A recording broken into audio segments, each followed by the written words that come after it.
Hey, this is Step Amit. Welcome to my exorcism.io series. In this video, I'll be working through the collatz conjecture exercise from the exorcism.io Ruby track. Okay, so the collatz conjecture, or the 3x plus 1 problem, can be summarized as follows. Take any positive integer n. If n is even, divide it by 2 to get n divided by 2. Okay, if it's odd, multiply by 3 and add 1. So 3n plus 1. Repeat the process indefinitely. The conjecture states that no matter which number you start with, you will always reach 1 eventually. And so our assignment is we'll be given a number n, and we have to return the number of steps required to reach 1. So we got to count the steps. So starting with the number is 12, it would be as follows. So on step 0, we get 12 divided by 2, that brings us to step 1, divided by 2 again, so on and so forth. And so it would take 9 steps. So input of 12, we'll be given a 9. So this seems pretty straightforward.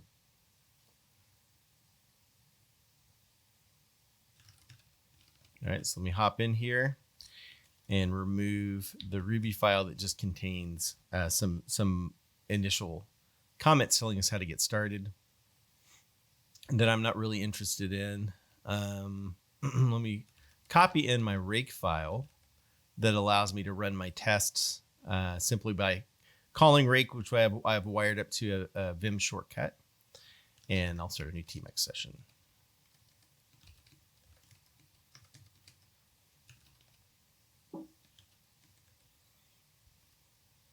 All right, let's take a look at the test. See what we've got. Okay, we will require a collatz underscore conjecture.rb file, which contains a class, collatz conjecture, with a class level method steps, which takes an integer and returns an integer.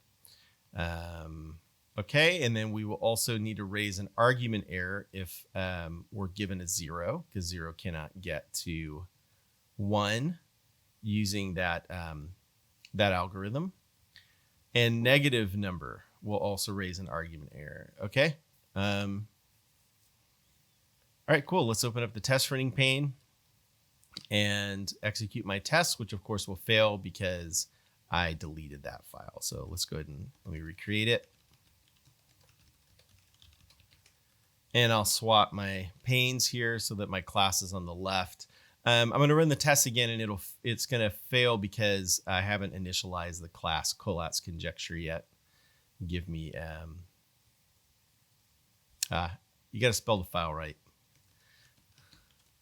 And so that's an example of why I predict the failure, what it's going to be, because when I didn't see the failure, I expected rename. There we go. When I didn't see the failure that I expected, it really grabbed my attention. So there we go, an initialized constant. And now it'll fail because we don't have a class level method steps. Undefined method steps. So let me define that. Next, it's going to want an argument.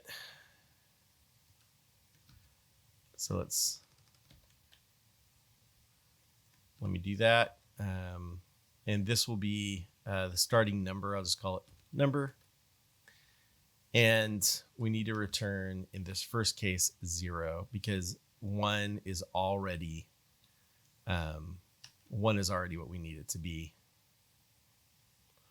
Okay, so I will uncomment this next test divide if even. It's going to take 4 steps. 16 will take 4 steps. It'll just be division, right? Because you get 16, 8, 4, 2, 1. So this will fail, but and this is going to force us to do some sort of implementation.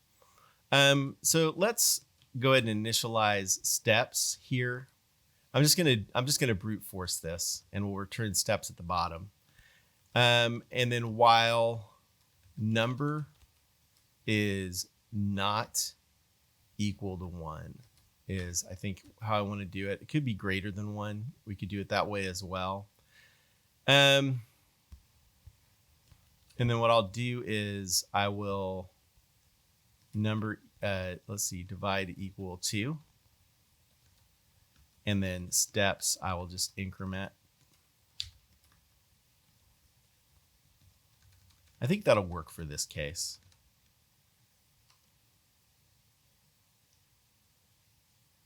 All right. So with odd steps, this is gonna fail because we need more than division. Okay. So in this case, let's see. I number divided equal to if so number divided by 0, number modulo. Sorry, I need to know if it's an even number. And number modulo 0 is equal to. Sorry, number modulo 2 is equal to 0. So this tells me if it's an even number. Otherwise, it's going to be, you know what, let's do this as a ternary. Number modulo 2 is equal to 0. If it is, then number divide number is equal now to, so number divided by 2, or number times 3 plus 1. And we keep going. I think this will handle both cases. No, what did I do? Number equal to, oh, sorry, that should be plus.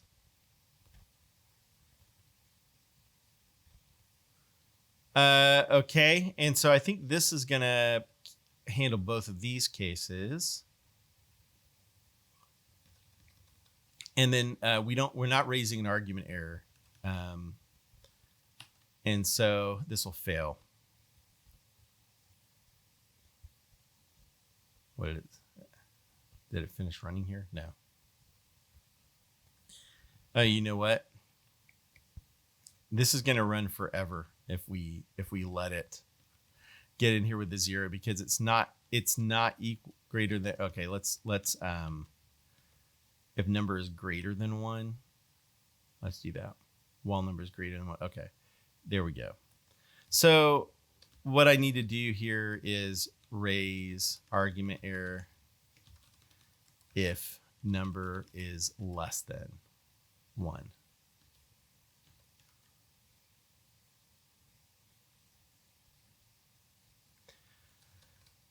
Okay, so that's, I believe, here's another one more test. Sorry, for a negative number, I did handle that case. Okay, so let me close the test.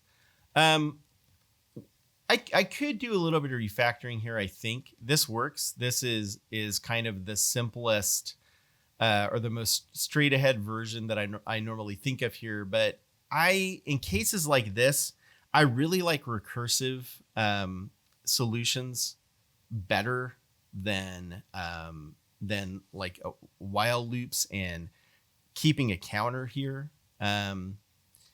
That I increment as I go. So I've got this state that goes on. And let me just show you what I think that would look like. Our steps method here would need to keep track of the number of steps. So what we would need, it's optional, right? Because none of our tests actually pass that in, but we need to here, and we need to start at 0. So we could actually just start with that, make sure that works, that's valid. Okay. And so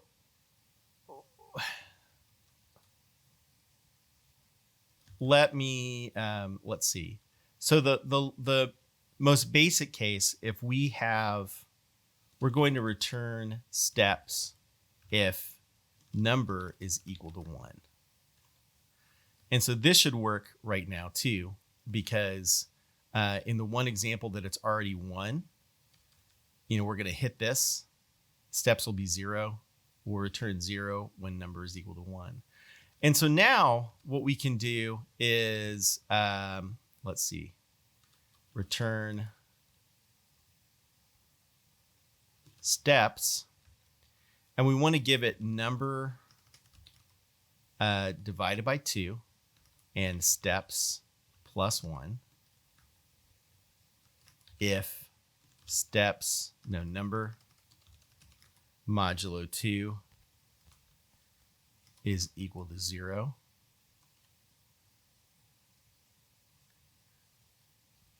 And otherwise, we're going to return steps number times, number times 3 plus 1, and then steps plus 1. Otherwise, we're going to return that.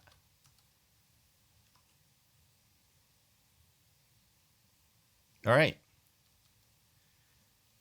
So see, in this case, instead of having an instance variable here, a local variable, steps that we keep track of and we keep adding 1 to, we call the steps method again, and we give it the numbers that it should have that time. And so this is really I guess a functional way of handling this rather than what we were doing. I kind of like this version.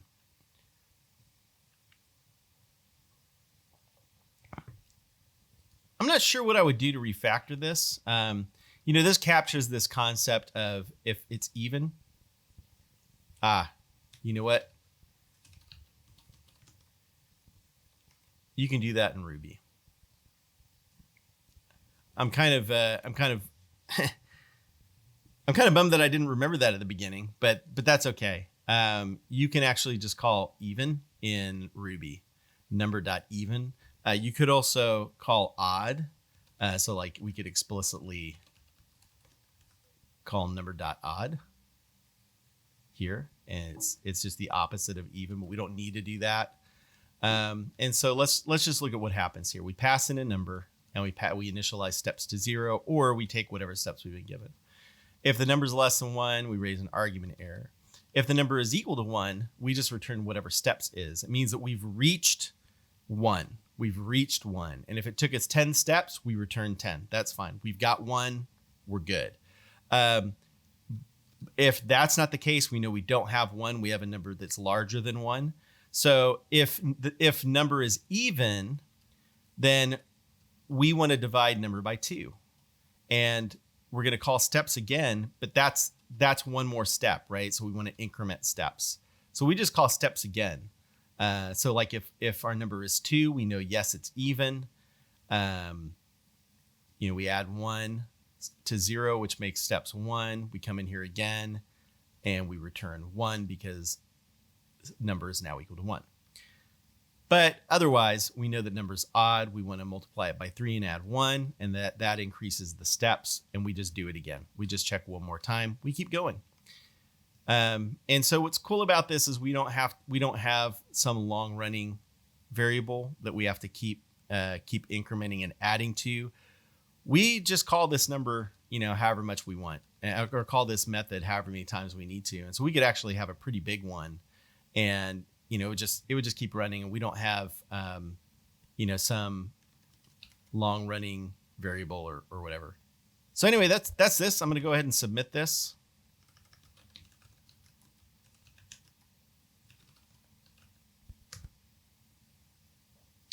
Cool. Well, thanks again for watching. Thanks for sticking through to the end. And if you got value out of this video, please go ahead and like it below. Click the like button. Maybe leave a comment.